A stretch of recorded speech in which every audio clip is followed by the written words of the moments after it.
நீங்க மத்த கட்சிகளை பாத்தீங்க அப்படின்னா 100 கோடி ரூபாய் 200 கோடி ரூபாய் செலவு பண்ணக்கூடிய பெரிய பெரிய முதலாளிகள், அதாவது பண முதலாளிகளை வேட்பாளரை நிறுத்திருப்பாங்க. அது திமுகவா இருந்தாலும் சரி, அதிமுகவா இருந்தாலும் சரி. இப்ப நானே உங்களுக்கு கிரியேட் பண்ணிருக்கேன் ஹேஷ்டாகுங்க, உங்கள் ஓட்டு தொழிலதிபர்களுக்கா அல்ல சாமானியர்களுக்கா என்ற ஒரு ஹேஷ்டாக் நான் கிரியேட் பண்ணீங்க. ஏன்னா எனக்கு சுற்றி நாம் தமிழர் வேட்பாளரை பார்த்துட்டு இவங்களெல்லாம் பார்க்கும்போது எனக்கு ஒரு சிந்தனை தோன்றுது.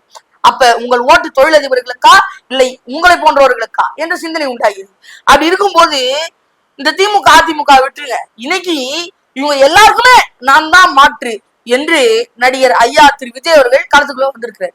அவர் கட்சியிலையும் 2 கோடி ரூபா இருந்தா சரி, 3 கோடி ரூபா ஒயிட்ல வேணும், முதல்ல கட்சிக்கு நீங்க கட்டிடணும், அப்புறம் உங்களுக்கு சீட்டு கன்ஃபார்மா இல்லையாங்கிறத மேலிடத்துல கன்ஃபார்ம் பண்ணிட்டு நான் உங்களுக்கு சொல்லுவோம் என்ற நிலைமைதான் அங்கேயும் நிலவுது என்று மக்கள் எல்லாம் பேசிக்கிறாங்க. அப்படி இருக்கும்போது நீங்க நேரெதிரே நாம் தமிழர், உங்களுடைய நாம் தமிழர் வேட்பாளர்களை பாத்தீங்க அப்படின்னா, இந்த வடிவேல் ஒரு படத்துல காமிப்பாரு பாத்தீங்களா, ட்ரௌசர் பாக்கெட் எடுத்து ஒண்ணுமே இல்லடா அப்படின்றது போல அவங்களும் இப்படி பாக்கெட்டை வெளியில எடுத்து எங்க கிட்ட ஒத்த பைசா கூட ஒழுங்கா இல்லை அப்படின்றத காமிக்கிறாங்க. மக்கள் நீதி திரட்சி என்ற அந்த வழியின் வாயிலாக உங்களால் இயன்ற உதவியை செய்து உங்கள் பிள்ளைகளின் கைகளை வலிமைப்படுத்தி விடுங்கள்.